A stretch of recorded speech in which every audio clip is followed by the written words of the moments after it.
Assalamualaikum warahmatullahi. Boleh dengar ya? Waalaikumsalam. Boleh Ustaz, boleh. Alhamdulillah. Warahmatullahi Boleh Ustaz, boleh. wabarakatuh. Waalaikumsalam warahmatullahi wabarakatuh. Bismillahirrahmanirrahim. Alhamdulillahi rabbil alamin. Wa bihi nasta'in wa la udwana illa 'alal zalimin. Wassalatu wassalamu ala Rasulillah wa ala alihi wa ashabihi wa man ihtada bihadihi wastanna bisunnatihi ila yaumiddin. Rabbi shrah li sadri wa yassir li amri wahlul 'uqdatam min lisani yafqahu qawli. Allahumma 'allimna ma jahilna wa zidna ilma warzuqna fahma, amma ba'd. Para jemaah dan sahabat-sahabat yang dikasihi, untuk sambungan pagi ini kita masih dalam surah As-Saff.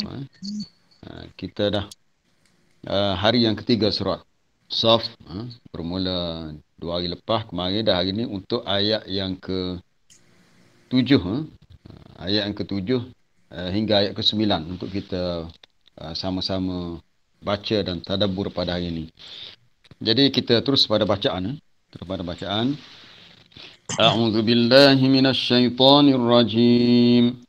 A'udzu billahi minasyaitonir rajim.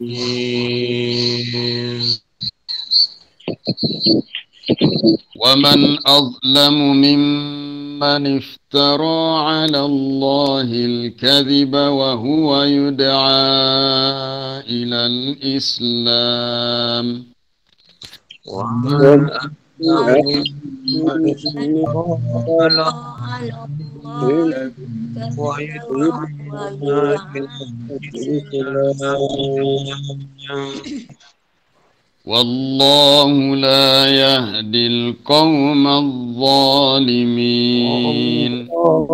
والله لا يهدي القوم الظالمين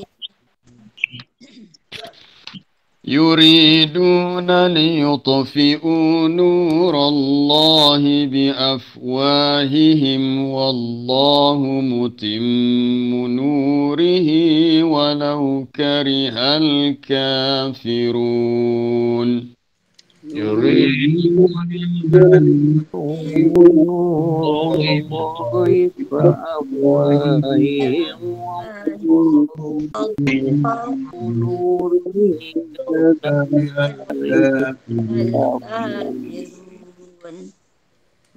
هو الذي أرسل رسوله بالهدى ودين الحق ليظهره على الدين كله والذي أرسل رسوله بالهدى ودين الحق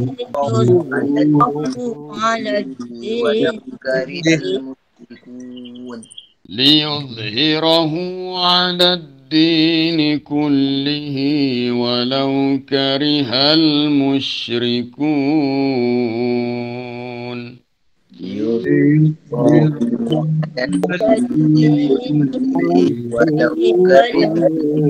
ولو كره المشركون ومن أظلم ممن افترى على الله الكذب. Dan siapakah orang yang lebih zalim daripada orang yang mengada-ngadakan pendustaan terhadap Allah. Jadi ayat ini dimulakan dengan man. Siapakah? Tapi sebenarnya man di sini, istifham di sini lebih kepada nafi. Penafian. Maknanya tiadalah orang yang lebih zalim. Tiadalah orang yang lebih zalim selain daripada orang yang iftara, mengada-ngadakan terhadap Allah pendustaan. Iaitu mereka buat cerita yang tak betul, kemudian mereka menisbahkan cerita itu kepada Allah. Ataupun kalau dalam bahasa kita ialah mereka fitnah. Ini bukan fitnah manusia, mereka fitnah Allah. Dalam bahasa kita lah, dalam bahasa Arab disebut dengan kalimah buhtan. Buhtan ni kita dah jumpa kalimah ni di akhir surah Al-Mumtahanah itu, berhubung dengan bai'ah antara Nabi dan kaum wanita yang datang berhijrah kepadanya selepas Fatuh Makkah. Jadi ada disebut di situ kalimah wala ya'ti nabi buhtan. Buhtan itulah maksudnya fitnah ataupun mengada-ngadakan perkara yang tidak betul. Jadi lebih besar dosanya jika perkara itu ditujukan kepada Allah. Iftara yaftari, masdarnya iftira. Iftira maksudnya buhtan. Mengada-ngadakan, mereka cipta sesuatu yang tidak betul lalu dikatakan ianya daripada Allah. Dan orang yang sebegitu pula yud'a, mereka itu diseru, mereka diajak kepada Islam, kepada agama Islam. Sebenarnya ayat ini ada kaitan dengan orang-orang Yahudi dan Nasrani, sebab ayat sebelumnya berbicara tentang kisah Nabi Musa dan Nabi Isa. Jadi ayat ketujuh ini ada kaitan dengan pembohongan yang dilakukan oleh Yahudi dan Nasrani. Allah Ta'ala tidak memberi petunjuk kepada kaum yang zalim. Yuriduna liyutfi'u nurallahi biafwahihim. Mereka itu mahu memadamkan cahaya Allah. Maksud nur Allah di sini nisbah kepada agama Allah. Nur Allah dinisbahkan, nur kepada Allah merujuk kepada agamanya. Ialah sebab ada ayat lain yang menyatakan demikian. Contohnya dalam surah Al-Maidah, qad ja'akum minallahi nurun wa kitabun mubin. Sesungguhnya telah datang kepada kamu daripada Allah itu cahaya dan kitab yang nyata. Cahaya itu merujuk kepada ajaran Islam, yang dibawa oleh Nabi sallallahu alaihi wasallam. Mereka mahu memadamkan cahaya agama Allah dengan mulut-mulut mereka, yakni dengan percakapan mereka lah. Sebab manusia ni bercakap menggunakan mulut. Wallahu mutimmu nurihi, dan Allah Ta'ala menyempurnakan cahayanya ataupun akan sempurnakan agamanya walaupun dibenci oleh orang-orang yang kafir. Maksudnya susah mana dakwah ni akhirnya kemenangan berpihak kepada agama Islam dan Allah Ta'ala akan membantu orang yang berjuang untuk agamanya. Kemudian ayat ke-9, huwallazi arsala rasulahu bil huda, dialah yakni Allah yang telah mengutuskan rasulnya dengan huda, dengan membawa petunjuk, hidayah. Hidayah tu daripada Allah. Rasul ni hanyalah sebagai utusan untuk bawa hidayah dan membawa dinil haq, agama yang sebenarnya, itu agama Islam, agama yang sebenarnya. Liyuzhirahu ala dini kullih, untuk dia memenangkan. Yuzhiru daripada perkataan azhara, untuk Allah Ta'ala zahirkan. Liyuzhirahu, untuk dia yakni Allah zahirkan, menangkan Islam itu ala dini kullih, ke atas semua agama yang lain. Maksudnya bila Rasul berjuang, akhirnya akan menenggelamkan pengaruh yang sesat daripada agama-agama lain. Yang menang, yang muncul, yang berkuasa, yang berpengaruh adalah Islam sahaja. Walaupun perkara itu dibenci oleh orang-orang yang musyrik. Ayat ke-8 sebelumnya, walau karihal kafirun. Ayat ke-9 berakhirnya, walau karihal musyrikun. Ia merujuk pada golongan yang sama lah. Yang kafir, yang musyrik. Walaupun mereka membencinya, tetapi kebencian mereka tidak dapat menghalang kebenaran daripada tersebar. Baik para jemaah yang dirahmati Allah, kita lihat kembali ayat yang ke-7 tadi untuk pengertian dan terjemahannya.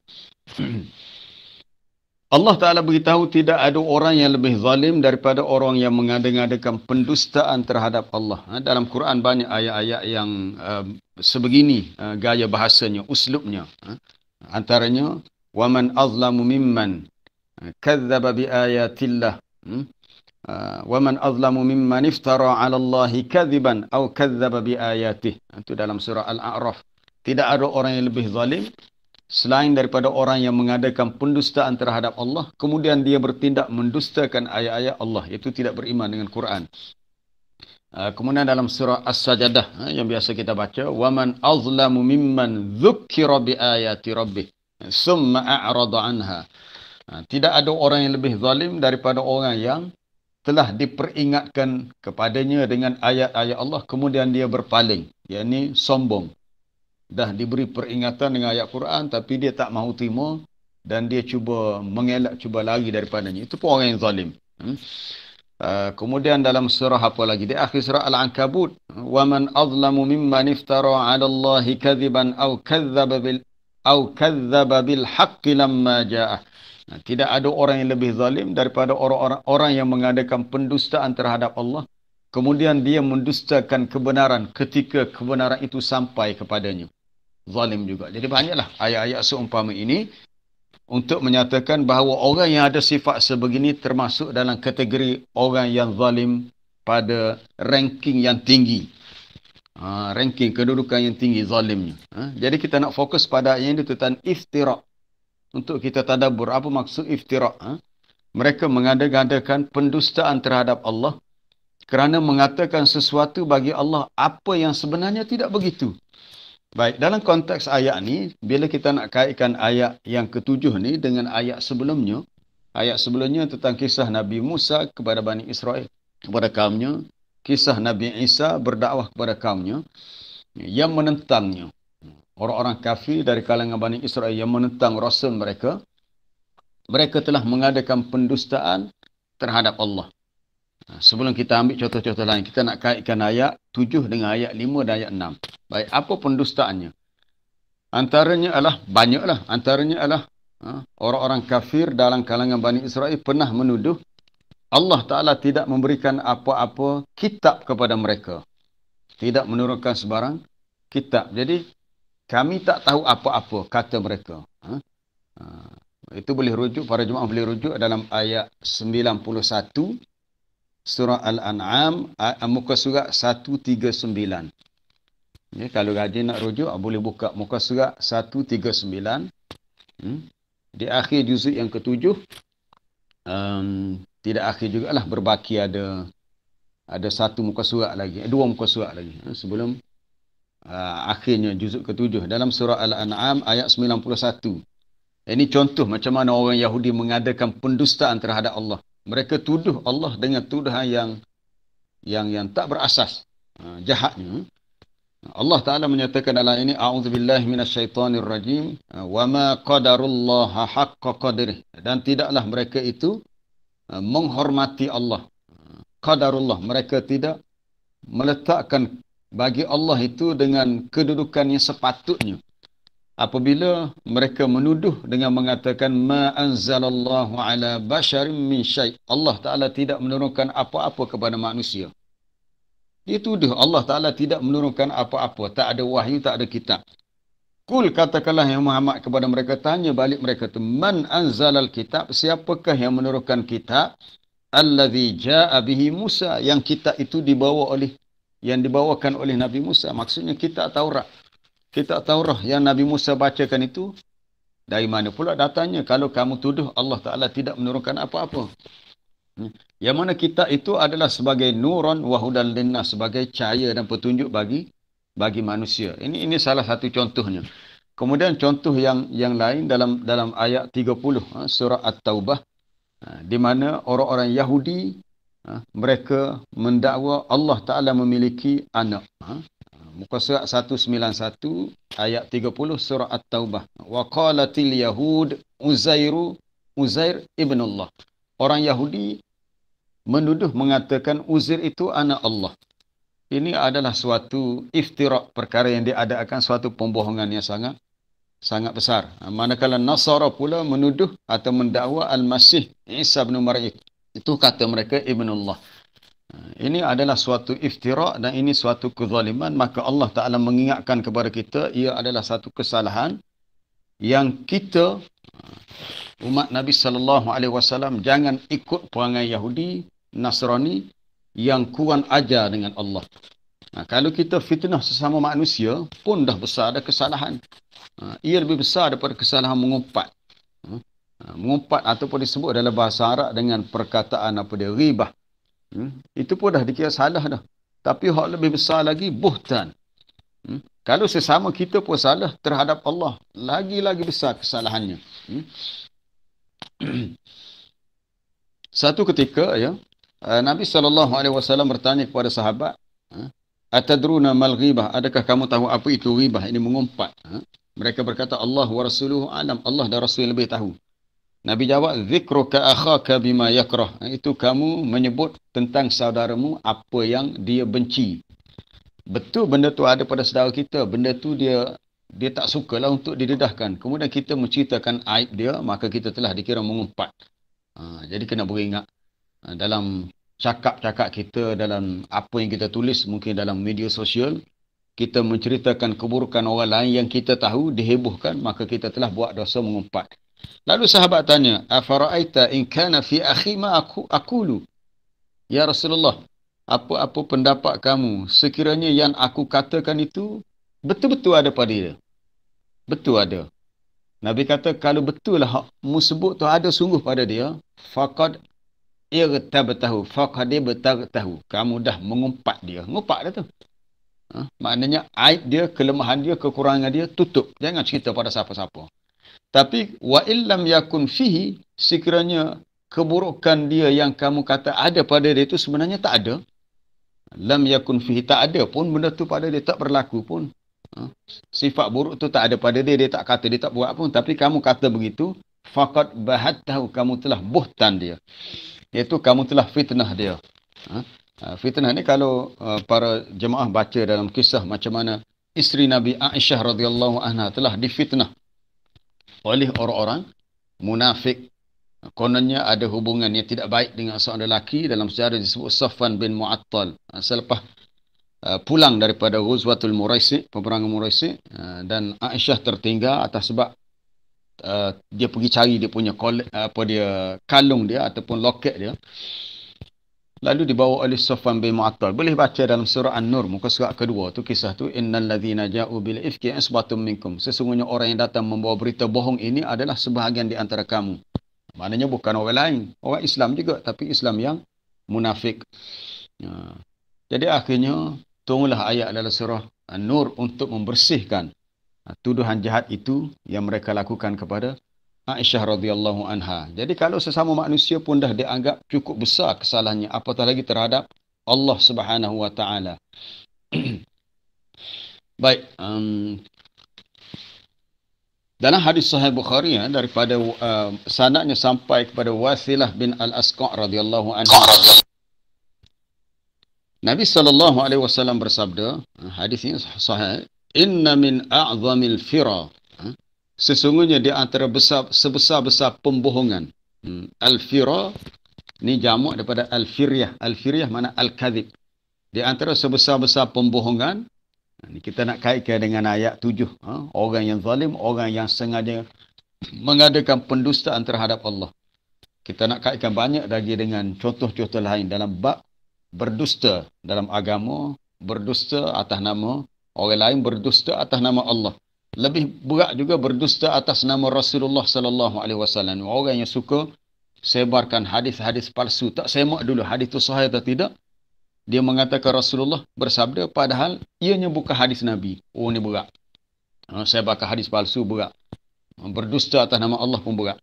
Baik, dalam hadis ni yang berbunyi inna min a'zamil fira, di antara sebesar-besar pendustaan an yadda'i ar-rajulu ila ghairi abihi, bahawa seorang lelaki mendakwa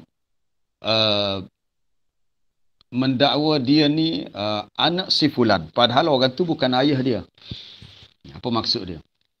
Dia zaman dulu orang Arab ni dia sentiasa hidup berpindah-pindah. Sekejap dia duduk sini dia kehidupan dia tu hidup berpindah-pindah. Orang Arab Badui. Mungkin bila dia pergi ke kampung lain, dia pindah tempat lain.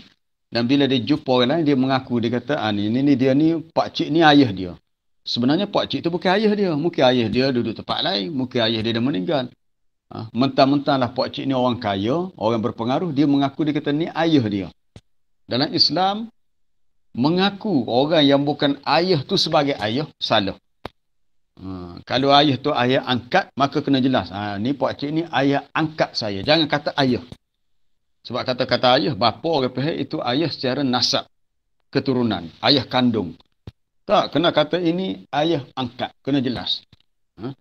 Kalau ayah ni ayah tiri, ni ayah tiri saya, kena beritahu begitu. Tak boleh mengaku sebagai ayah kandung. Mendakwa seseorang tu sebagai ayah kandung, itu satu pembohongan yang besar. Ini salah sebenarnya, sebab dia boleh merosakkan nasab dan boleh memberi gangguan khususnya dalam soal pembahagian harta pusaka jika orang yang didakwa sebagai ayah kandung itu dah meninggal dunia. Itu satu. Yang kedua, dalam hadis ini Nabi sebut di antara pembohongan yang besar, an yuriya ainahu ma lam tara. Dia kata mata dia melihat sesuatu padahal dia tidak melihatnya. Apa maksud mata dia melihat sesuatu? Dia bermimpi. Dia kata malam tadi saya tidur, saya bermimpi, saya jumpa orang sekian. Sebenarnya mimpi itu tak berlaku pun. Tu dia rekod sendiri. Siapa di antara kita yang mampu mengesahkan dakwaan mimpi itu betul atau salah? Tak ada. Sebab orang itu sendiri yang melalui pengalaman dalam tidur. Mungkin mimpi itu tak berlaku. Mungkin juga dia bermimpi. Dia kata, malam tadi saya bermimpi saya dah pergi ke Mekah. Jumpa orang sekian-sekian. Orang tu pesan kepada saya buat amal lagi ni. Sebenarnya tak berlaku pun. Mungkin dia mimpi hanya pergi Kuala Lumpur je. Sebab dia teringat sangat kepada anak dia di Kuala Lumpur. Dalam mimpi tu dia sampai Kuala Lumpur. Tapi dia esok dia reka cipta, malam tadi saya bermimpi saya dah pergi ke Mekah. Ditambah lagi saya bertemu seorang yang soleh. Ditambah lagi pembohongan. Orang soleh tu pesan kepada saya buat amalan begini-gini untuk menghadapi pandemik COVID-19. 2-3 kali berdusta. Ini bahaya. Nabi kata di antara besarnya dosa pembohongan, seseorang yang mendakwa bahawa matanya melihat sesuatu dalam mimpi padahal malam tara, dia tak lihat pun, tak ada pun. Ataupun yang ketiga, yaqul ala Rasulillah sallallahu alaihi wasallam ma lam yaqul. Dia mengatakan kepada Rasulullah apa yang Rasulullah tak kata. Ini seperti orang yang mereka cipta hadis-hadis palsu ataupun dia tahu dah hadis tu palsu tapi dia sebar juga. Itu pun termasuk dosa yang besar kerana mengadakan pendustaan. Ini di antara sebesar-besar contoh pendustaan yang berlaku dalam kehidupan kita. Mungkin kalau tak berlaku tempat kita pun mungkin berlaku tempat lain. Ada orang lelaki yang mendakwa pakcik tu ayah dia. Sebenarnya bukan ayah dia. Dia mendakwa dalam mimpi dia melihat sekian-sekian. Sebenarnya mimpi itu tak berlaku pun.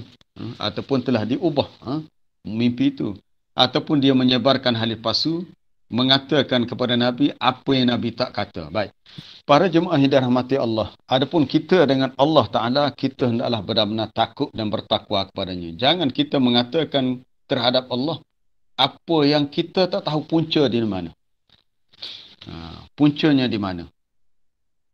Contohnya kadang-kadang ada setengah orang itu, dia kata amalan ni besar ni, fadilat pahala sekian. Kita kata pahala yang anda dakwa tu, apa rujukan dalilnya? Ada disebut dalam ayat mana?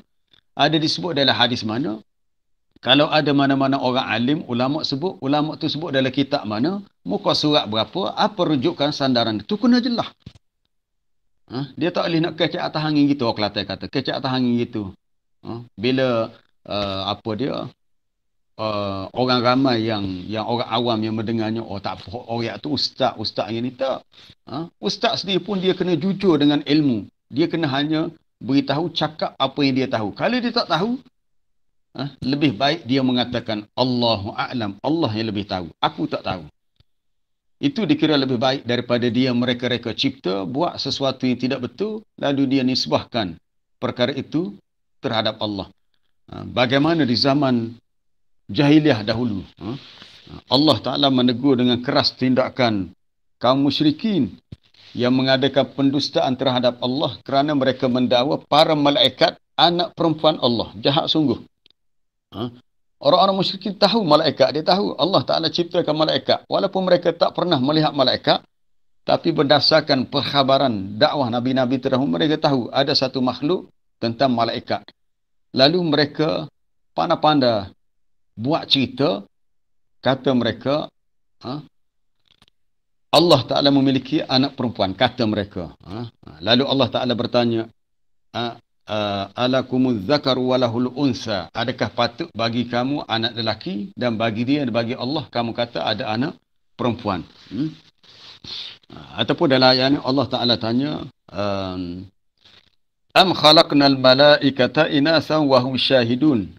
Adakah ketika kami ciptakan malaikat, mereka menyaksikan penciptaan malaikat, lalu mereka mendakwa begitu dengan dakwaan yang bohong? Ala innahum min ifkihim la yaqulun, ketahuilah sesungguhnya di antara pembohongan mereka terhadap Allah, pendustaan mereka terhadap Allah, mereka mengatakan waladallah, Allah Ta'ala beranak. Mengatakan Allah Ta'ala beranak, melahirkan anak, wa innahum lakadzibun, sesungguhnya mereka ini benar-benar berdusta. Allah Ta'ala itu tidak ada sifat kekurangan. Sifat yang layak bagi Allah adalah sifat kesempurnaan. Allah Ta'ala itu lam yalid wa lam yulad, dia tidak beranak dan tidak diperanakkan. Tetapi orang-orang musyrik, mereka sengaja mereka cerita yang tidak betul dan mereka menisbahkan kepada Allah perkara yang tidak benar. Hatta sehingga kan Nabi SAW sendiri pun, Allah Ta'ala telah memberi ancaman kepada Nabi sendiri yang tegas. Usahakan kita ataupun orang lain, bahkan Nabi sendiri pun Allah Ta'ala pernah beritahu ni, para jemaah boleh rujuk dalam surah Al-Haqqah, di akhir surah Al-Haqqah, muka surat 568. Kita masih bincang ayat ke-7 dalam surah As-Saff 568, di akhir surah Al-Haqqah ayat 44 hingga 46. Kalau nak tulis, tulislah. Kalau tak nak tulis, boleh buka muka surat 568, ayat yang berbunyi, walau taqawwala alaina ba'dal aqawil, dan kalaulah dia, yakni Muhammad itu, taqawwala, mengada-ngadakan perkataan ke atas kami dengan beberapa aqawil, kata-kata. Maksudnya Allah Ta'ala beritahu, wahai manusia, kalau Nabi Muhammad tu sendiri mengatakan sesuatu yang Allah Ta'ala kata, aku tak pernah beritahu dia. Tapi sebenarnya tak berlakulah, tak ada pula Nabi tambah-tambah pula ayat Quran, tak pernah berlaku pun. Ini sebab tu ayat tu dimulakan dengan law. Kalau seandainya dia Muhammad itu taqawwala alaina, mengata-ngatakan kepada kami, taqawwala pada perkataan qaulun, dengan beberapa aqawil, maknanya Nabi sendiri reka cipta tambah-tambah sendiri dalam agama benda yang Allah Ta'ala tak perintahkan, yang Allah Ta'ala tidak wahyukan. Nescaya la akhadna minhu bil yamin, kami akan hukum dia dengan kuat, dengan keras. Apa dia? Summa laqata'na minhul watin, lalu kami akan putus-putuskan urat lehernya. Ini sesuatu yang sangat tegas. Tapi sebenarnya tak berlaku pun. Kalau setara tu kepada Nabi, orang lain lagi berat. Maknanya Allah Ta'ala nak beritahu sangatlah besar kesalahan mengadakan fitnah terhadap Allah, menyandarkan pembohongan kepada Allah Subhanahu Wa Ta'ala, dan termasuk dalam kategori orang yang sangat zalim. Baik. Dan orang yang bertindak begitu, sebenarnya ini sifat asalnya sifat orang-orang kafir lah asalnya. Tapi kalau berlaku pada orang Islam, dia kena bertaubat sungguh-sungguh kerana dia telah melakukan kesalahan yang besar. Dan orang berkenaan sendiri yud'a maknanya mereka diajak, mereka dipanggil untuk terima ajaran Islam ataupun untuk terima Islam sebagai cara hidup.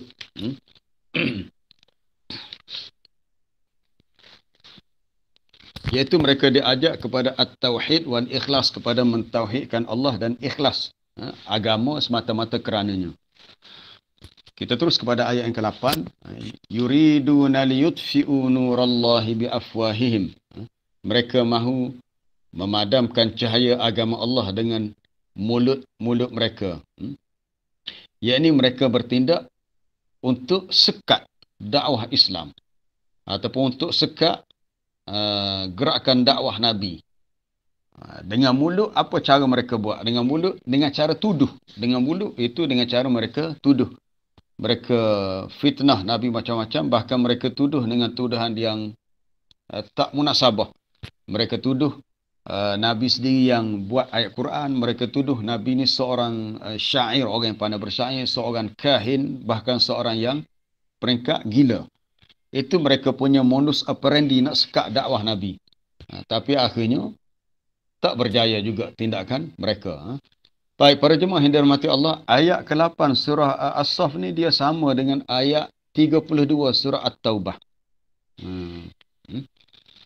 Belek pula muka surat 192. Dia tak ada bon ni, dia kita kena rajin buka muka surat sana, buka muka sini. Muka surat 192. Muka surat 192 atas sekali, ayat 32 atas sekali, dalam surah At-Taubah yang berbunyi yuriduna an yutfi'u nurallahi biafwahihim wa ya'ballahu illa an yutimma nurahu walau karihal kafirun. Ayat yang sama maksudnya, tapi uslub gaya bahasanya lain. Ayat ke-8 surah As-Saff yuriduna liyutfi'u. Dalam ayat 32 surah At-Taubah yuriduna an yutfi'u.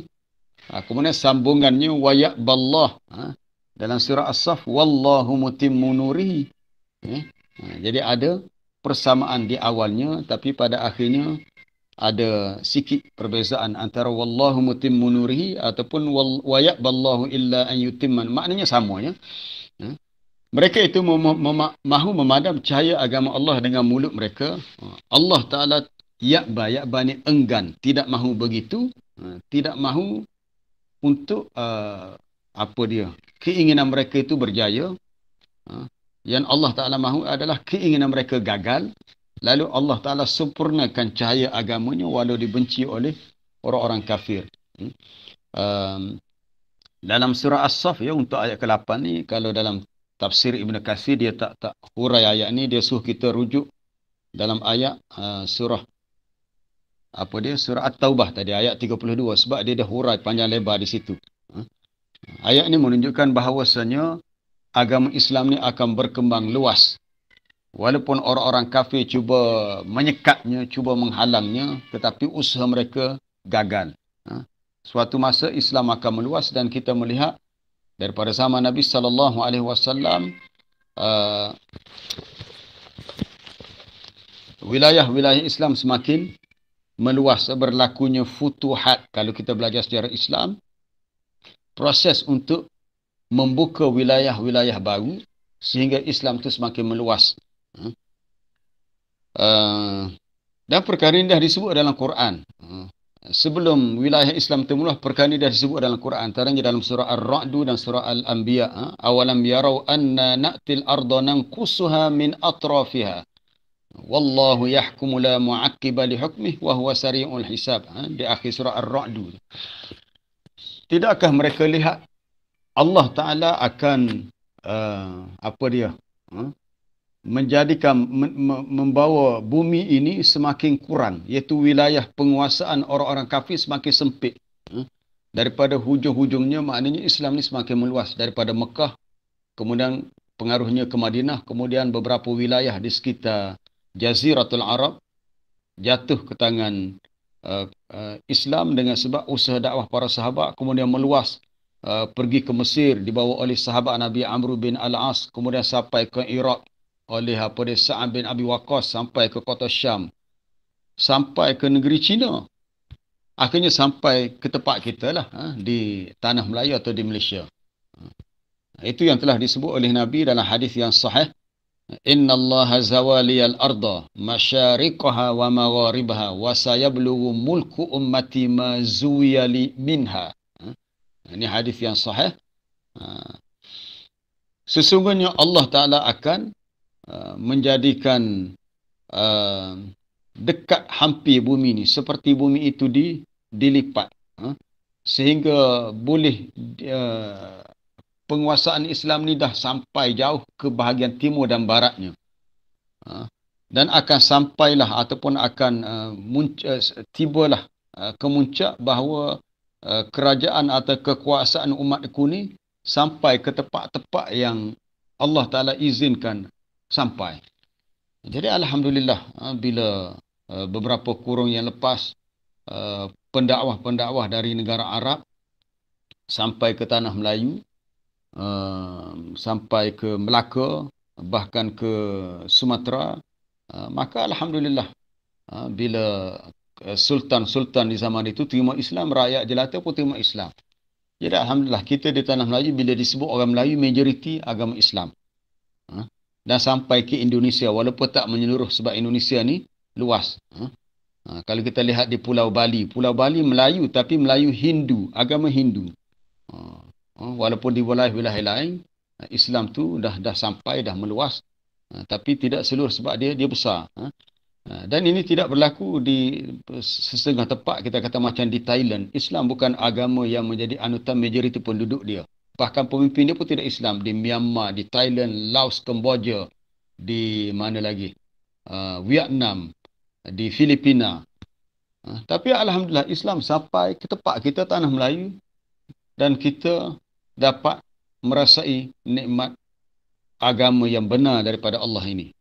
Kerana dah disebut dalam ayat ni, liyuzhirahu 'ala ad-dini kullih. Allah Taala akan menangkan Islam ke atas semua agama yang lain. Jadi tinggal lagi kewajipan kita lah. Kewajipan kita untuk berdakwah. Dia kena ada usaha dakwah untuk dekati orang bukan Islam supaya mereka nampak kebenaran Islam dan terbuka pintu hati untuk terima. Usaha tu kena ada. Soal mereka dapat petunjuk atau tidak, itu urusan Allah. Usaha kita hanyalah sampaikan. Banyaklah dalam tafsiran ayat 32 surah At-Taubah ini Ibnu Katsir bawa matan-matan hadis menunjukkan bahawasanya Islam ni akan tersebar luas ke seluruh dunia selagi ada dalam kalangan umat Islam yang menjalankan kerja dakwah, menyeru manusia kepada agama Allah. Antaranya disebut oleh hadis ni, hadis riwayat Imam Ahmad dalam musnadnya daripada Tamim Ad-Dari radhiyallahu anhu. Kata Tamim, aku mendengar Nabi SAW bersabda, la yablughanna hadzal amr, akan sampailah urusan agama ini, ma balaghal lailu wan nahar, apa yang sampai kepadanya waktu malam dan siang. Maksudnya Islam ni akan sampai ke semerata tempat di dunia di mana bahagian dunia itu menerima malam dan siang.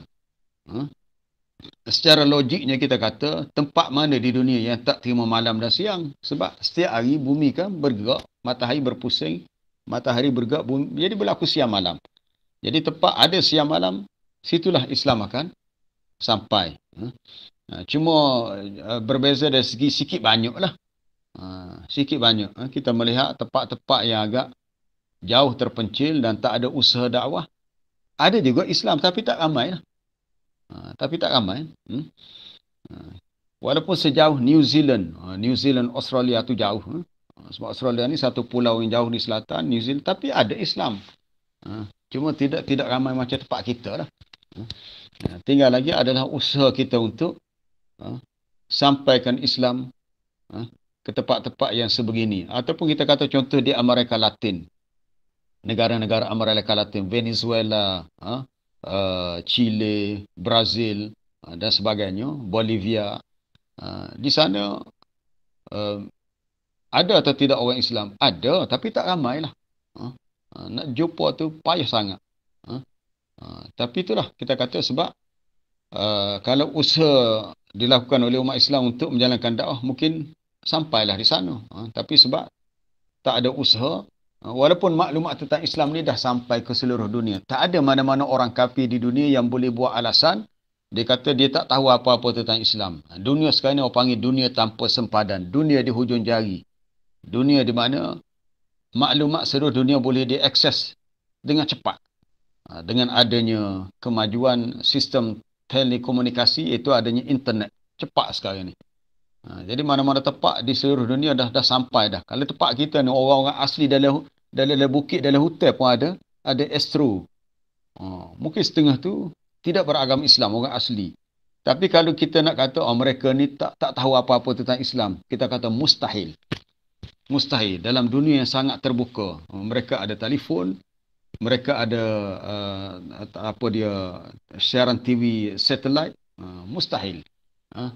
Cuma tinggal lagi sama ada mereka berfikir untuk terima petunjuk ini ataupun tak nak terima. Baik para jemaah yang dirahmati Allah, kita nak terus kepada ayat yang ke-9, iaitu huwallazi arsala rasulahu bil huda wa dinil haqq. Dialah Allah yang telah mengutuskan rasulnya dengan membawa petunjuk, huda, petunjuk, dan agama yang benar. Apa itu petunjuk? Petunjuk atau hidayah, kita panggil hidayah, sesuatu yang datang daripada Allah. Apabila kita mendapat ilham untuk berbuat baik, sebenarnya itu dah dikira petunjuk. Dan setiap makhluk ini Allah Ta'ala bagi petunjuk, ilham kebaikan itu. Apa dalilnya? Kita boleh lihat dalam surah Al-A'la di awal ayat itu, sabbihisma rabbikal a'la, di awal surah. Sabbihisma rabbikal a'la alladhi khalaqa fasawwa walladhi qaddara fahada. Bertasbihlah, memuji nama Tuhanmu yang maha tinggi, yang telah menciptakan segala makhluknya, fasawwa, lalu disempurnakan penciptaannya. Dialah walladhi qaddara fahada. Dialah yang telah menentukan, mentakdirkan. Dia setiap makhluk ni dia ada tahap-tahap dia. Itu qaddar. Allah Ta'ala tentukan kita umur kita berapa lama, rezeki kita banyak mana, berapa lama panjang umur kita. Makhluk yang lain-lain pula. Kita tengok kalau dekat rumah kita kucing ni dia jangka hayat dia tak lama. Dia tak ada kucing siapa umur 70-80 tahun. Kucing ni umur setahun lebih, kalau kucing betina dah boleh bunting, boleh melahirkan anak dah. Manusia tak ada umur setahun boleh jadi ibu, tak ada. Dia kena ada tahap balik dulu. Itu dipanggil qaddara. Allah Ta'ala wallazi qaddara, lepas tu fahada. Dialah yang beri hidayah, petunjuk. Dialah yang beri petunjuk kepada makhluk melalui ilham untuk kita ikut yang baik atau yang buruk. Ilham ni disebut dalam ayat surah Asy-Syamsu tu. Allah Ta'ala bersumpah dalam surah tu, wasyamsi waduhaha wal qamari idza talaha wan nahari idza jallaha, sampai kepada ayat wa nafsin wa ma sawwaha fa alhamaha fujuraha wa taqwaha. demi jiwa manusia dan penyempurnaannya, Allah Ta'ala telah ilhamkan kepada jiwa manusia itu fujuraha, jalan kejahatannya, wa taqwaha, jalan ketakwaan, itu jalan kebaikan. Jadi bila dah dapat ilham, manusia yang pilih nak ikut fujur atau nak ikut takwa, hak jahat atau hak baik. Jadi setiap manusia sebenarnya dah diberi al-huda, petunjuk. Jadi bila Rasul berdakwah, Rasul ni dia nak backup balik petunjuk yang dah ada tu. Itu fitrah. Sebab tu kita kata manusia secara fitrah dah Islam dah. Yang Allah Ta'ala sebut dalam surah Ar-Rum tu. Fa'akim wajhaka lid-dini hanifa fitratallahi allati fataran nasa 'alaiha. Fa'akim wajhaka, hadapkanlah wajah kamu terhadap agama yang lurus ini. Mana ikutlah Islam ni. Fa'akim wajhaka lid-dini hanifa. Adapun Islam ini dia adalah fitratallah. Sesuatu yang Allah Ta'ala jadikan kena dengan asal ciptaan manusia. Iaitu fitrah manusia sama dengan ajaran Islam. Sebab tu kita panggil Islam ni agama fitrah. Agama yang meraihkan asal fitrah manusia. Sebab tu kita lihat dalam Islam ada perkahwinan. Sebab fitrah manusia nak hidup berkeluarga, berpasangan. Fitrah manusia berhajat kepada makan minum. Ya, Islam mengharuskan wakulu washrabu, boleh makan, boleh minum. Apa dia lagi?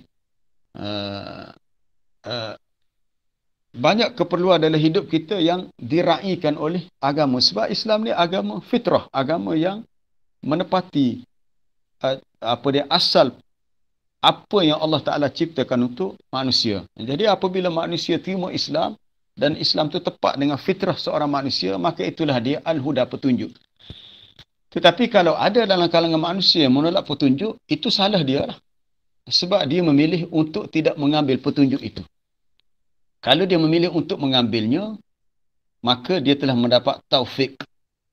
Taufik maknanya tindakan dia tepat, kena dengan fitrah dia.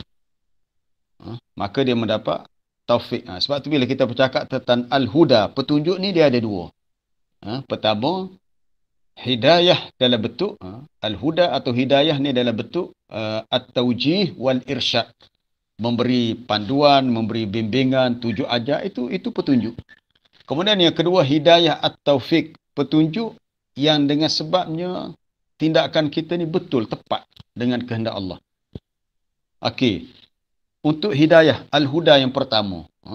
Petunjuk yang pertama, bila seseorang tu dah dengar dakwah Nabi Muhammad, ataupun dah dengar seorang ustaz, ahli-ahli agama menyampaikan ajaran agama, bermakna dah sampai hidayah.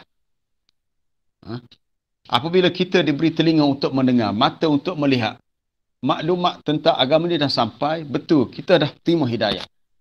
Allah Ta'ala berfirman, inna hadainahu sabil, kami dah tunjukkan kepada manusia. Hidayah dah tu, tunjuk tu. Tunjuk apa dia? As-sabil, jalan. Jalan agama ni, jalan agama Islam. Inna hadainahu sabil. Tinggal lagi imma syakiran wa imma kafura. Sama ada dia memilih untuk bersyukur ataupun dia kufur. Syukur itu dia mengambil jalan agama Islam, kufur ialah dia menolaknya. Firman Allah Ta'ala lagi, wa qulil haqqu mir rabbikum. Katakanlah yang benar itu daripada Tuhan kamu.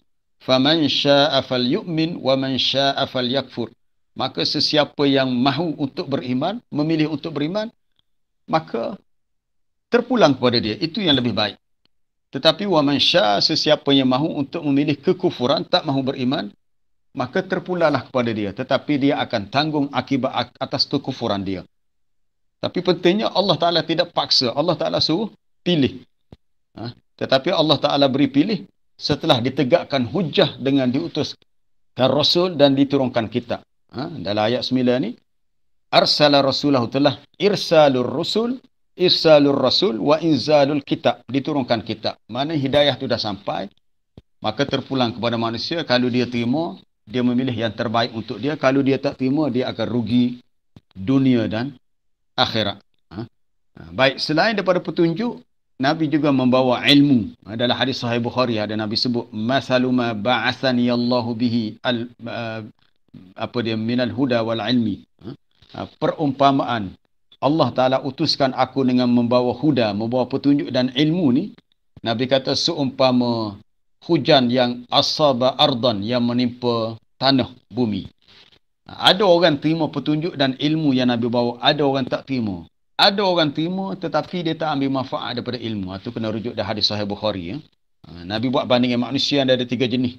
Seperti tanah yang disebut ajadib. Ada tanah yang ki'an. Ajadib dia yumsikul ma', dia menahan air. Lepas tu air itu boleh meresap, memberi faedah kepada tanah, naiknya pokok. Ada tanah yang bersifat ki'an. Air itu bertakung, tidak manfaat kepada bumi itu, tetapi orang boleh guna air itu. Ada pula tanah yang air itu bila hujan turun, dia terus pergi ke tempat lain. Mana tanah tu sendiri tak ada manfaat, tak dapat manfaat daripada hujan, dan orang lain pun tak berdapat ambil daripadanya.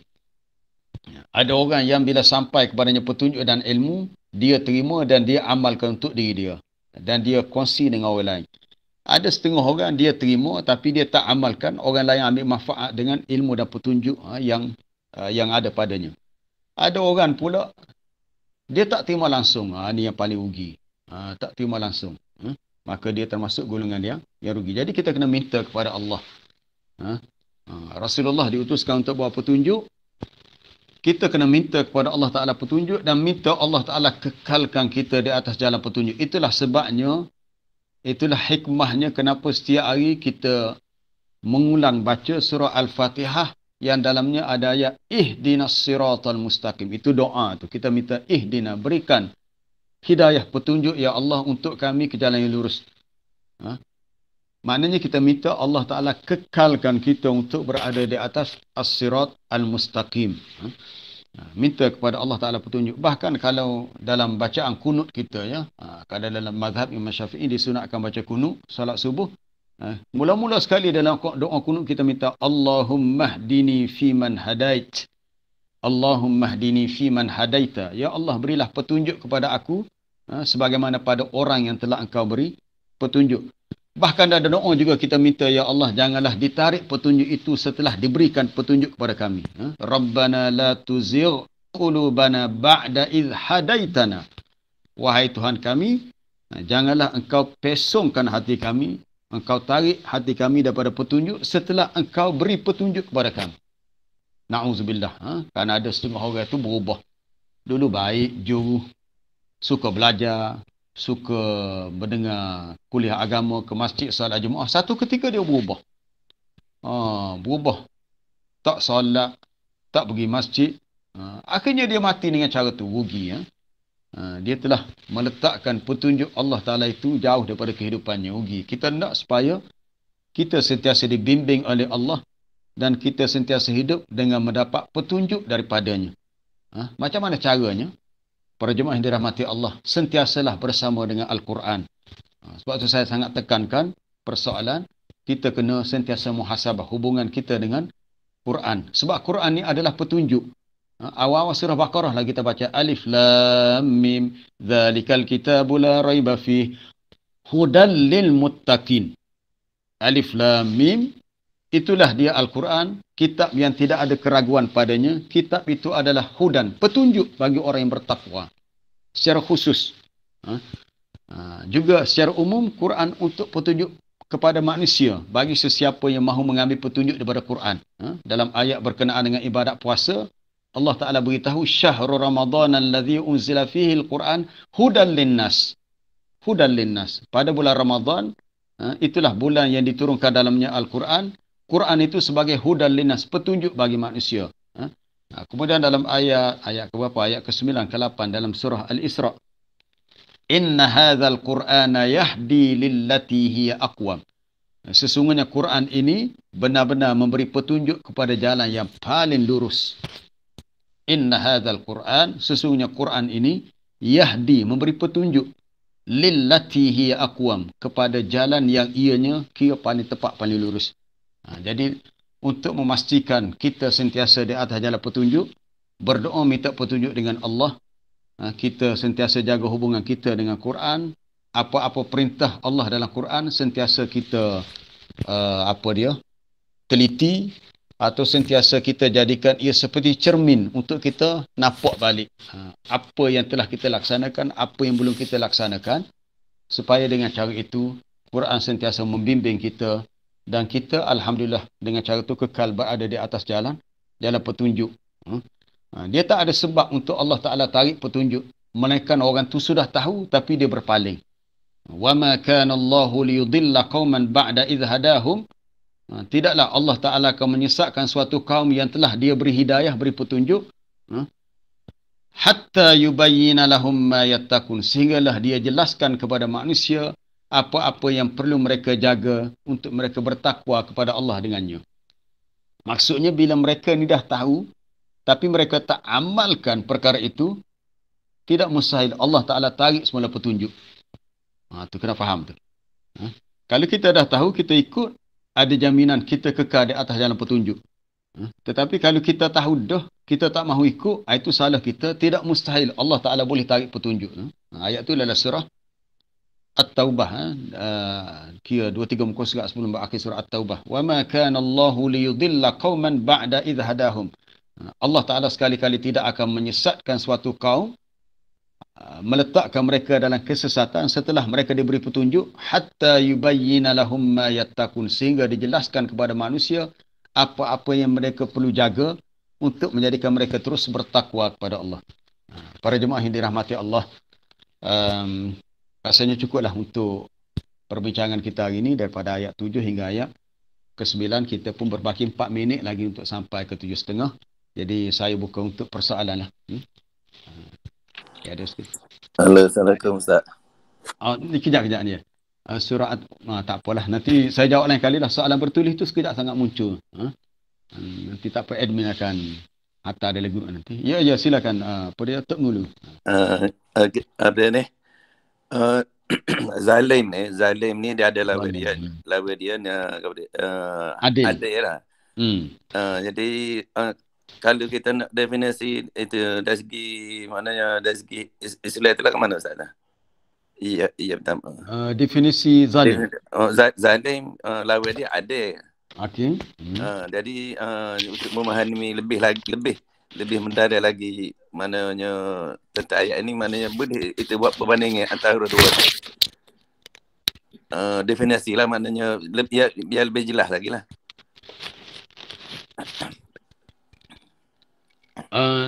Tentang zalim. Zalim lah, mengikut kepada zalim ni dia melawan maknanya dia ni zalim ni definisi dia lawan pada adil lah. Yeah. Jadi untuk memahami lebih jelas lagi definisi zalim dengan adil ni lagu mana Ustaz?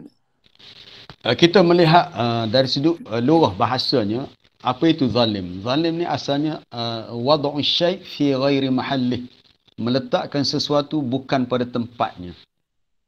Itu zalim. Zalim meletakkan sesuatu tidak pada tempatnya. Jadi lawan kepada zalim adalah adil. Adil maknanya meletakkan sesuatu kena pada tempatnya. Mungkin kita salah faham. Kita kata zalim ni pembahagian tu tak sama banyak. Tidak semestinya. Adil ni mesti sama rata. Tak semestinya. Sebab ta'rif yang sebenar bagi zalim ialah meletakkan sesuatu tidak kena pada tempatnya. Contoh mudah ginilah. Kita beli selipar, beli kasut, kita letak atas kepala. Selipar kasut letaknya di kaki, bukan di atas kepala. Secara lurah-lurahnya itu zalim je tu. Bukan zalim dia sudah agama lah, dari segi bahasa. Sebab kita meletakkan sesuatu tidak kena pada tempatnya. Mungkin kita nak sambut hari raya, kita pun beli baju untuk anak-anak kita. Baju kita ada 2 orang anak perempuan, 2 orang anak lelaki, contohnya lah. Jadi untuk berlaku, kita ada berlaku adil, kita beli serupa belaka. Sampai anak perempuan pun beli baju Melayu juga. Ataupun kalau beli baju kurung belaka, anak lelaki nak pakai baju kurung juga. Itu zalim. Sebab anak lelaki baju Melayu lah, anak perempuan baju kurung ataupun yang sepertinya lah. Jadi tak semestinya adil itu sama rata, dia mesti kena pada tempatnya. Saya ambil contoh begini. Kalau seseorang tu berkahwin seorang lagi, dia berpoligami, ada dalam hadis Nabi dalam bab pembahagian adil antara isteri. Kalau suami itu baru kahwin, Nabi kata kalau yang dia kahwin tu bikran, seorang anak dara yang masih muda, maka hari selepas dia kahwin, dia dibenarkan untuk bersama dengan isteri yang baru itu selama 7 hari. 7 hari. Lepas tu bila selesai 7 hari seminggu, maka dia boleh buat pembahagian malam. Mungkin malam ni rumah isteri yang pertama, malam esok isteri yang kedua. Begitulah. Ataupun 2 malam ni isteri yang pertama, 2 malam isteri yang kedua. Baik, soalnya kenapa Nabi meletakkan 7 hari? Berbeza dengan kalau seorang tu kahwin dengan janda, thayyiban, dia kahwin seorang lagi. Isteri kedua ni adalah janda, cukup dia berada 3 hari sahaja. 3 hari, 7 hari ni tak sama. Tak payah tanya profesor matematik lah. Budak-budak pun tahu. 7 dengan 3 ni memang tak sama. 7 banyak, 3 sikit. Adakah kita mengatakan, pembahagian ni tak adil? Kalau kahwin dengan anak dara, Nabi suruh duduk dulu seminggu, lepas tu bawa pembahagian bergilir malam. Tapi kalau kahwin dengan janda, orang yang dah sebelum dia ada suami, 3 hari sahaja. Tak ada hikmahnya. Ada hikmahnya. Apa yang Rasulullah beritahu, itulah yang adil, yang kena pada tempatnya. Itu sebagai contoh lah. Jadi yang tempatnya, ta'rif zalim ialah meletakkan sesuatu tidak kena pada tempatnya. Ada adil ialah meletakkan sesuatu kena pada tempatnya. Bukanlah bermakna adil itu sama rata. Jadi kalau kita nak beri bantuan kepada orang-orang yang susah, kita kena meraihkan keperluan dia. Kalau orang susah tu dia keluarga dia besar. Dalam rumah dia tak ada 10 orang. Maka kita kena beri lebih lah ke dia. Tapi kalau orang susah tu dalam rumah dia ada 4 orang aja, maka bantuan untuk dia kurang sikit. Kerana mengambil kira bilangan tanggungan keluarga dia. Tapi kalau kita rasa payah nak buat gitu, kita kata bagi sama banyak lah. Orang susah dalam rumah dia 10 orang pun kita bagi banyak tu. Orang susah dalam rumah dia 3 orang banyak tu juga. Itu kalau secara perkiraan terperinci tu dah dikira tidak memenuhi definisi adil. Adil ialah kita meletakkan sesuatu kena pada tempatnya. Tapi sebenarnya payah nak berlaku adil gini ni. Maka sebab payah itulah kita bertakwa kepada Allah sekadar kita mampu. Sebab itu Nabi sendiri dalam bab pembahagian bermalam untuk isteri-isterinya. Kita tahu Nabi kita ni mempunyai ramai isteri. Nabi sendiri pernah berdoa, Ya Allah, inna hadha, qasmi fima amlik, fala talumni fima tamliku wala amlik. Ya Allah, inilah pembahagian yang aku, sekadar yang aku mampu aku miliki. Adapun jangan engkau cela aku dalam perkara yang engkau miliki tapi aku tidak miliki. Apa maksud? Yang Nabi tak miliki. Tentang ulama kata tentang al-hubbu qalbi, kecintaan di hati. Mungkin ada setengah isteri yang Nabi sayang lebih daripada yang lain. Adakah dengan sebab sayang lebih bermakna Nabi dikira berlaku tidak adil? Tidak. Sebab itu tak termasuk dalam bab adil. Adilnya dia kena bahagi sama, bukan kata sama rata, dia kena bagi sesuai dengan keadaan atas keperluan dari sudut al-mabit, giliran bermalam, kemudian dari segi nafkah sama ada makanan, minuman dan juga pakaian, dan juga al-maskan, tempat tinggal. Kalau seseorang tu dia ada 2 orang, 3 orang isteri, contoh mungkin ada yang mampu sampai 4, mungkin salah seorang isteri dia tu anaknya tak ramai, 2-3 orang aja. Salah seorang isteri tu anak dia ramai, mungkin sampai 10-12. Maka keperluan untuk keluarga yang besar perlu lebih lah berbanding dengan keluarga hak kecil tadi. Jadi maksud hadis tadi ialah tentang al-hubbul qalbi, kecintaan dalam hati. Adalah soalan kadang-kadang orang pernah tanya, dia kata, siapakah isteri Nabi yang Nabi paling cintai? Ramai yang jawab, dia kata Aisyah radhiyallahu anha, sebab Aisyah yang paling muda, kan? Hasil pembacaan saya lah, saya baca kaji, yang paling Nabi sayang adalah Khadijah. Walaupun Khadijah tu sebenarnya lebih tua daripada Nabi, bahkan dia dah ada suami sebelum ni, tapi disebabkan Khadijah ni yang banyak membantu dakwah Nabi dan yang paling lama bersama Nabi, 25 tahun Nabi hidup dengan Khadijah dengan tidak berpoligami. Nabi mula berpoligami setelah berhijrah ke Madinah, setelah wafatnya Khadijah binti Khuwailid. Isteri yang Nabi paling sayang Khadijah, sebab dialah paling banyak jasanya dalam membantu kerja-kerja dakwah Nabi. Tu panjang dia, saya jawab untuk soalan Tok Ngulu tu. Ba'adil Pak Zalim tu. Baik, kita pergi. Ada lagi soalan lain? Assalamualaikum Ustaz. Salam cikgu, silakan. Ada 3 soalan Ustaz, 3. 3 soalan. Pertama sekali bab bohong tadi Ustaz dah. Pohon? Bab bohong. Bohong. Bohong. Ya, berbohong, menipu. Kalau tak silap boleh Ustaz jelas bagaimana ke Nabi Ibrahim yang dia ada buat bohongan tu mungkin ada masalah dah. Ya, betul. Ustaz jelas sikit dah. Yang kedua soalan saya, seorang bayi yang baru lahir, dia menyusu mak dia tu. Itu hidayah gapo tu Ustaz? Seorang ibu, anak yang baru lahir menyusu ibu dia. Menyusu. Hidayah gapo? Yalah, betul lah. Okay, faham dah. Ustaz, dakwah ni memadai ke tidak zaman teknologi moden ni? Kita melalui medsos saja. Media sosial saja, media sosial. Tidak perlu face to face lah. Ya. Okey, tak apa. Amu jawab ni juga cuba ringkaskan tentang kisah Nabi Ibrahim. Ya, ada tu disebut dalam antara beberapa surah, dalam surah surah As-Saffat.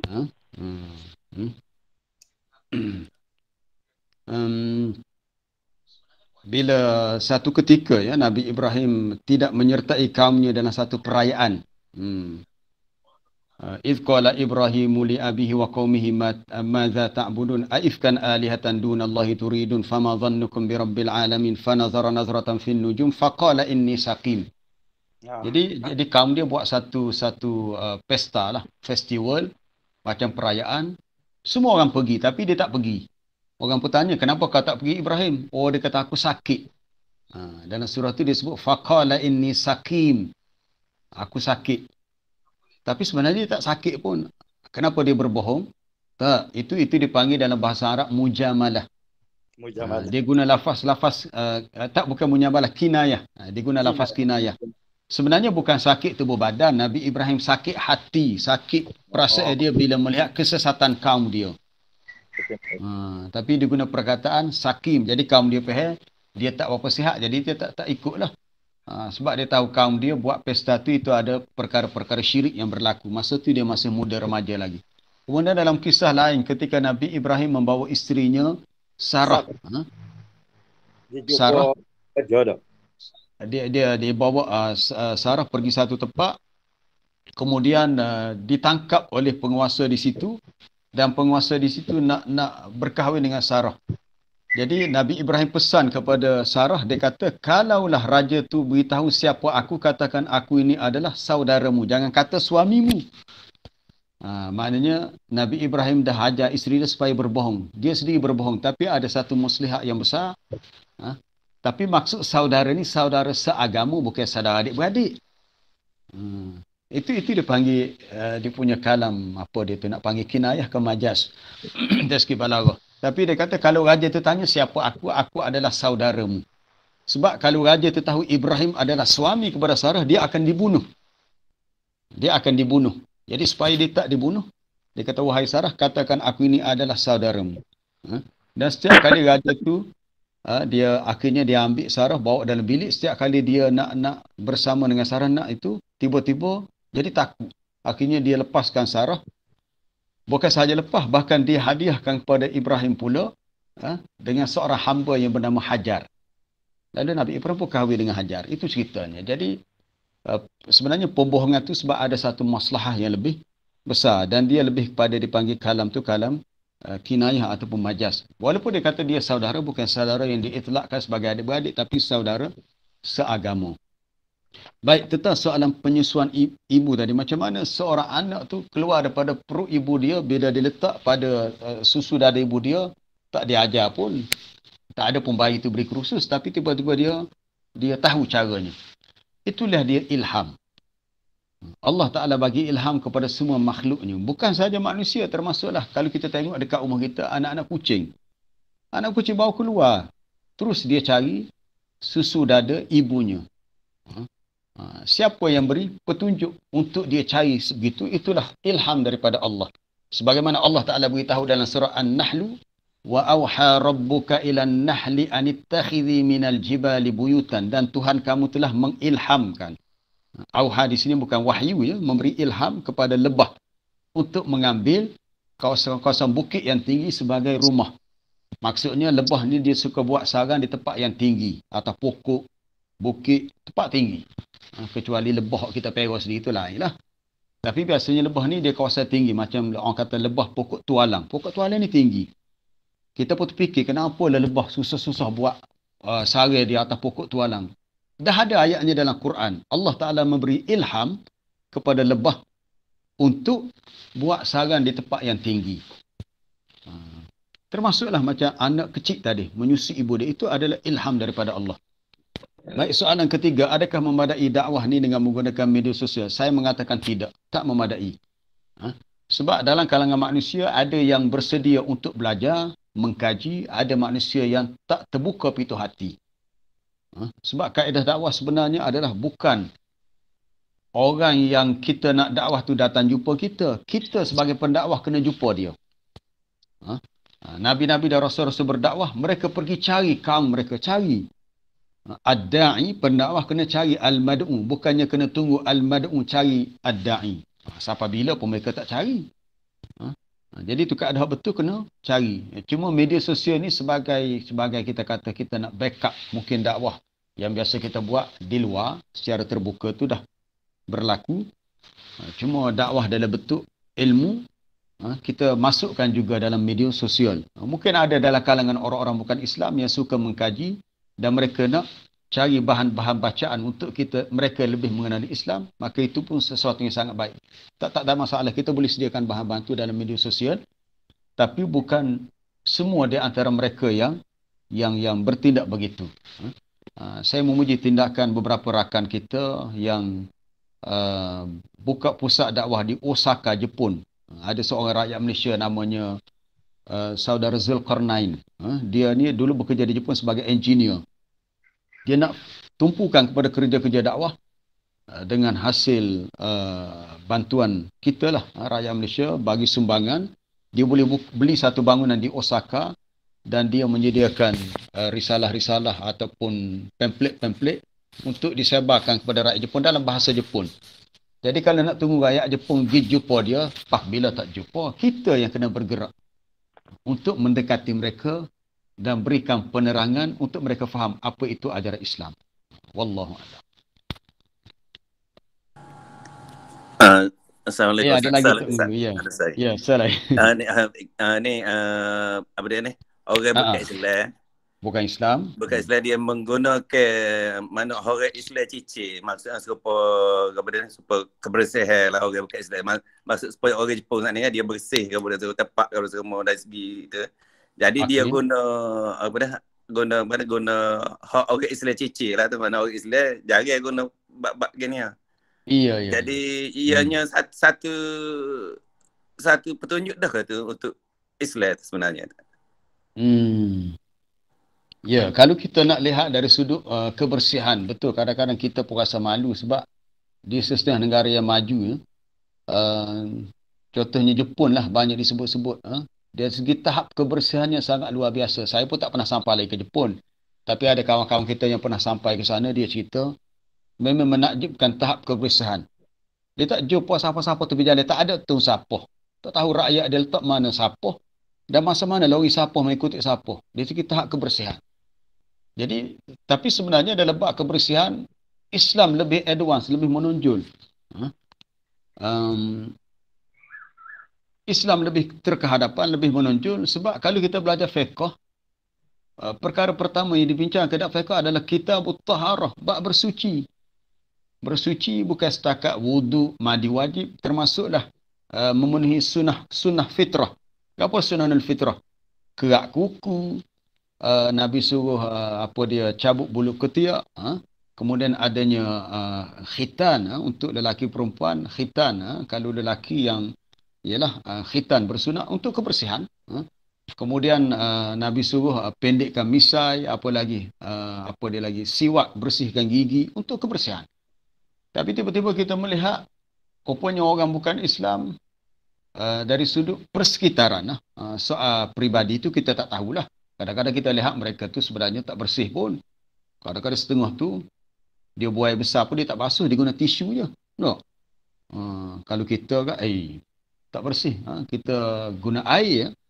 Tapi dari sudut hak kita lihat secara zahir, mereka sangat menjaga kebersihan. Jadi saya melihat itu sebenarnya tabiat. Nilai-nilai baik tu dibina atas tabiat mereka. Cuma kalau kita boleh bawa ajaran Islam kepada mereka, maka ajaran Islam tu lebih menepati tabiat yang mereka sudah amalkan. Ada seorang pendakwah, saya terlupa nama je. Allah, terlupa nama dia. Dia banyak menulis buku. Dia kata dia melihat ilmu-ilmu Islam ni ada di negara-negara Islam. Ada di Mesir, ada di Saudi dan negara-negara lain. Tapi amalan Islam ni banyak di negara yang bukan Islam.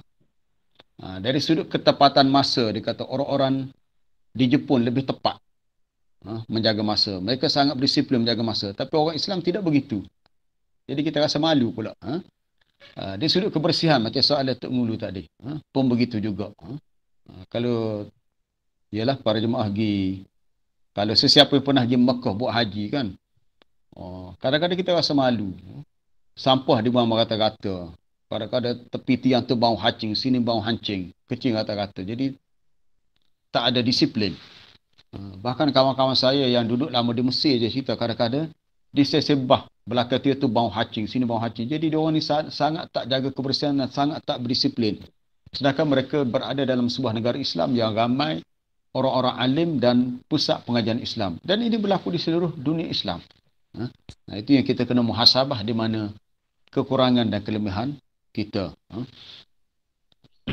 Wallahu alam. Rasa cukuplah. Kita selalu terlajak lebih masa sama.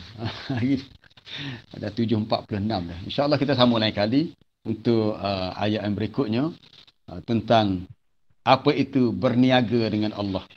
Tijarah. Allah Ta'ala tunjukkan kepada kita suatu perniagaan. Biasa orang kata kalau nak kaya kena berniaga. Makan gaji ni cukup-cukup je. Sebab orang berniaga kalau kena cara dia dapat untung berjuta-juta kaya. Ada satu lagi perniagaan lebih besar, berniaga dengan Allah. Bukan matlamat untuk jadi jutawan dunia, tapi menjadi jutawan akhirat. Apakah perbincangannya? InsyaAllah esoklah. Tentang berniaga dengan Allah tu esok. Jadi kita berhenti setakat ni. Subhanakallah bihamdika asyhadu an la ilaha illa anta astaghfiruka wa atubu ilaik. Wa sallallahu wasallam ala nabiyyina Muhammad wa ala alihi wa sahbihi ajma'in walhamdulillahi rabbil alamin. Assalamualaikum warahmatullahi wabarakatuh. Waalaikumsalam. Terima kasih. Terima kasih Ustaz. Syukran Ustaz. Ya, sama-sama.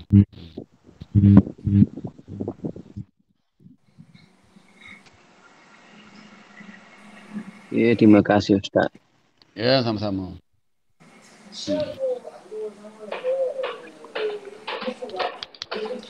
Terima kasih Ustaz. Assalamualaikum. Ya, salam. Ya. Terima kasih Ustaz. Assalamualaikum. Ya, salam. Terima kasih Ustaz. Assalamualaikum. Salam.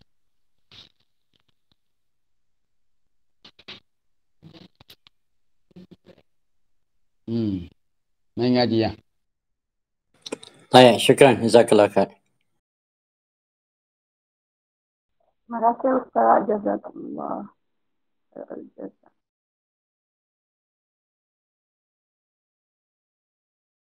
kasih banyak Ustaz. Assalamualaikum.